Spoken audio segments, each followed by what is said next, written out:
Hi guys, welcome to a bonus episode of Heavy Metal Tones.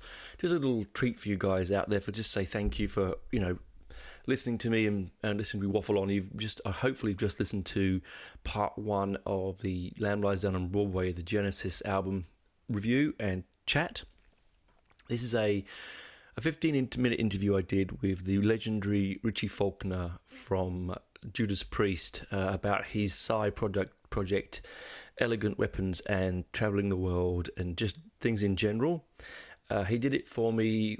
I interviewed him for Metal Ruse, the heavy metal magazine, which I've been connected with now for the last 4 or 5 years. So it's Metal Ruse. That's www.metalruse.com, which is a Australian underground metal magazine for all your metal needs. It is. If you have got the inclination, you can go back a few episodes and listen to me interview Mike, the founder and owner of Metal Ruse, and you might learn a few things about that, which was a really good interview. Anyway, this is enough of me waffling on. Here is the interview with Ritchie Faulkner that I did. Please note that he's slightly jet lagged, so it's why it's a slightly shorter interview. He'd been travelling around the world, as you can imagine, like all rock stars do. So, hope you enjoy the show. Have a listen, and talk to you next time. Bye for now.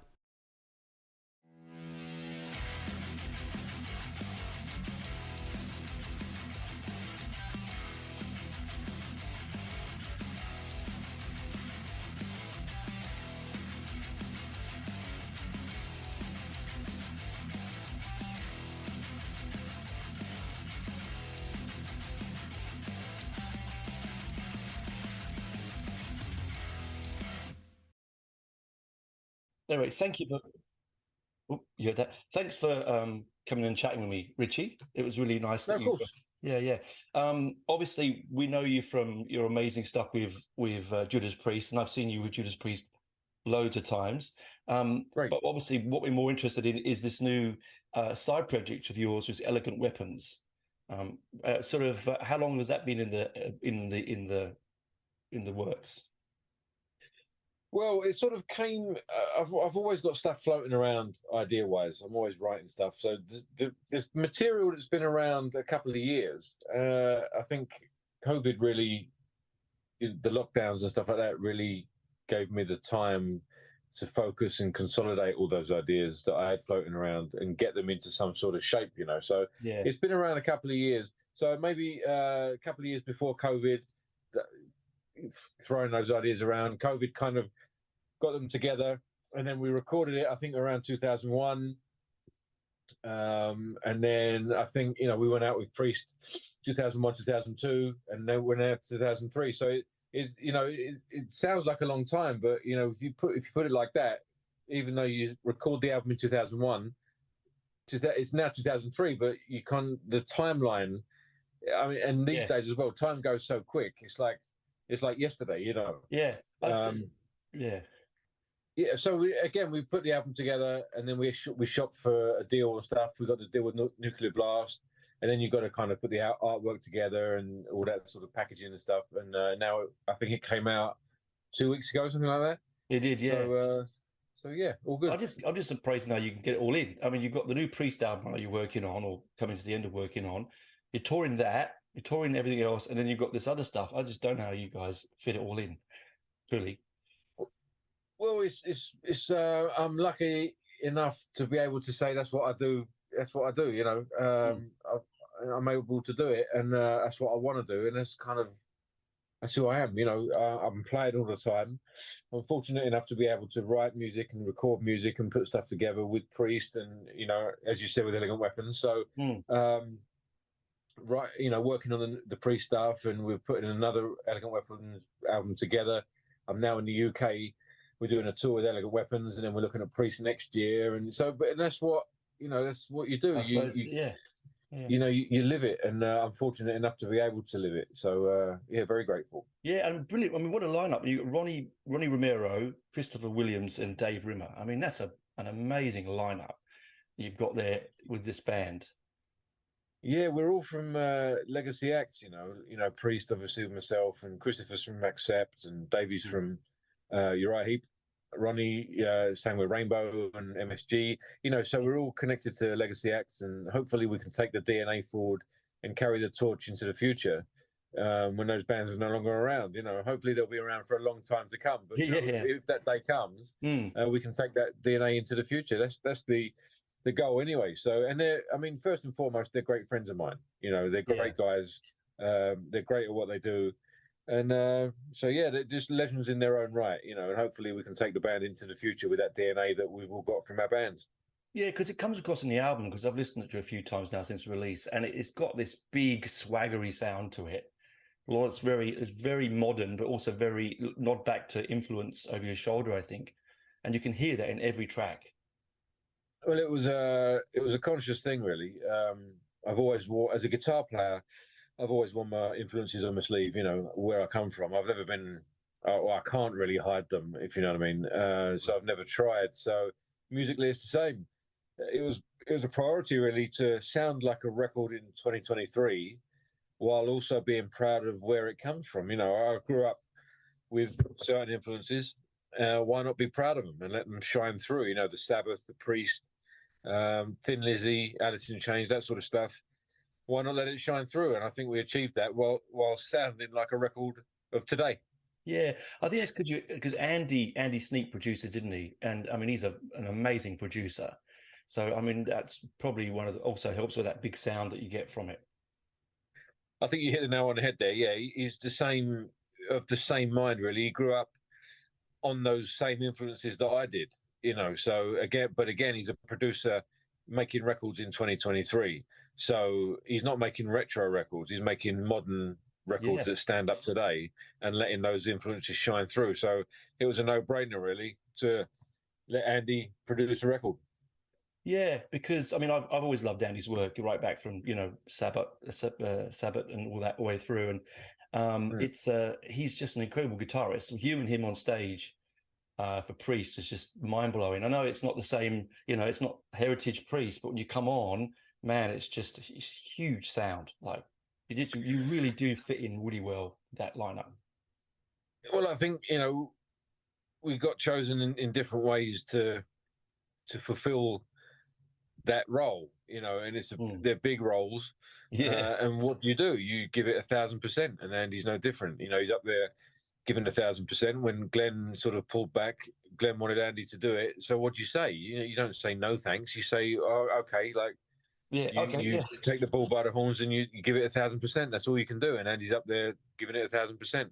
Yeah, yeah, and I think that comes across on all your shows. Like I saw you on the Firepower tour, and it was just mind blowing. Saw you back in um, was it just before Epitaph? I think on Mm-hmm. Epitaph, just brilliant. Like, and again, this Priest is Priest. It's big. Because I didn't Scott Travis play on the album as well, or this some parts on the new album. He did, yeah. I've always, promised Scott if I ever did anything. Sorry, I'm having trouble breathing now.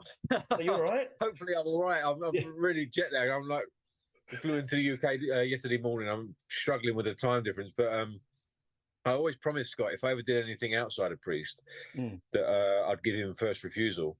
And he was. I was fortunate enough, and grateful to him to be able to do it, and he was able to put down the record. Yeah, yeah. He wasn't able to tour, obviously, but just having him on the record is, legendary, and I'm really grateful to him that he was able to do that. Yeah, yeah, and again, that's I think also why it has that big sound. I mean, not saying that it's that Chris isn't, but it's just a big sound, isn't it? Like you just, and I was listening to the album again this morning before just to refresh myself before we chatted, and it's a really good mix. It's not just solid straight balls to the wall, you know. It's got that, as I said before, it's that sort of almost vintage, sort of heavy rock sound of the 70s in their mix as well. Because I suppose with Uriah Heep and Accept and all that sort of sounding, it does have that. I think it's got a bit of everything for everyone, I reckon. But again, it's an organic thing. It's just kind of what I like as a guitar player, really being selfish about it. It's if I put down something that comes from the guitar that I'm writing a song and a riff jumps out of the guitar that is influenced by that kind of era. That's what I like as a guitar player. Those big heavy riffs from the 70s and 80s that we all know and love. I'm not consciously trying to search for that kind of experience. It's just what jumps out, So it's just who I am, as I said, as a guitar player and as a musician. That's what, if something jumps out like that, it's like, oh, that's what I like to hear. That's the experience I like to hear, and I'll put a song around it, and hopefully people enjoy the same experience I do. That's all you can ask for, really. Yeah. Because I mean, you play predominantly on your Epiphone Flying V, don't you? Right? Does that conjure up sound, like when you pick that up? Does that say this is the sound I'm going to make, or like does it tell you what it's going to do? It's all dictated by the guitar, So I pick up the guitar, and the guitar dictates the sound and the riff or the melody or what comes. Obviously, it's the conduit really for what comes out of my influence and stuff. It speaks through the guitar, but without the guitar, I mean, I'm not going to sit there and sing it. You know what I mean? Yeah. I'm not blessed with that sort of voice, but so the guitar is my voice. So it kind of, that's what pulls it out of me. So and the guitar has always been the inspiration for all of it. I'm inspired by the guitar, always have been, always will be. I love the way it looks, the way it sounds, what it pulls out of me, good and bad. There's some crap that comes out of there as well, but sometimes you've got to sift through that to get to the good stuff, Yeah. And it's just, it's the guitar is the conduit that pulls out those influences, and hopefully gets a song out of it. It's strong, Because I look at that and I get that Schenker feel, because he's black and white Flying V, and the way you pull your shapes on stage, I get a bit of Schenker going on there as well.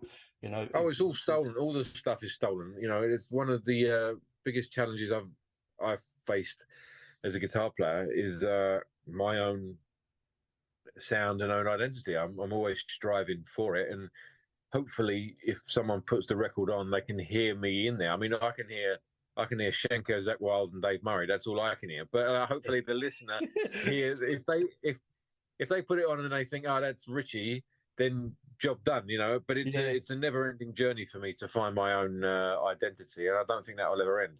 No, I think you're right. I think when you're in Priest, I'm sure that they give you that freedom to explore your sound in a more fluent way, don't they? Well, yeah, they've never said to me do this and do that. They've always kind of let me do what I think is the right approach, and I guess I've trod the line between. I've always tried to respect what went before, but respect myself and my own voice going forward, and I guess that seems to be the right approach. And in that, you have to find your own voice. You're on stage in front of a lot of people over the years, so you have to find that voice. And as I said, it's an ongoing journey.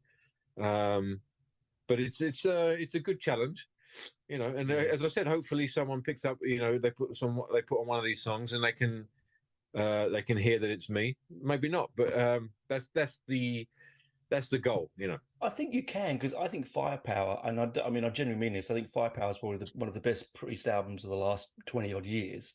Oh, thank you. Absolutely astounding album. I thought straight on its release was just amazing, and you can hear your guitar sound in there. It is very unique. And I felt the same thing when I was listening to Elegant Weapons again. There was definitely a unique sound there. I appreciate that.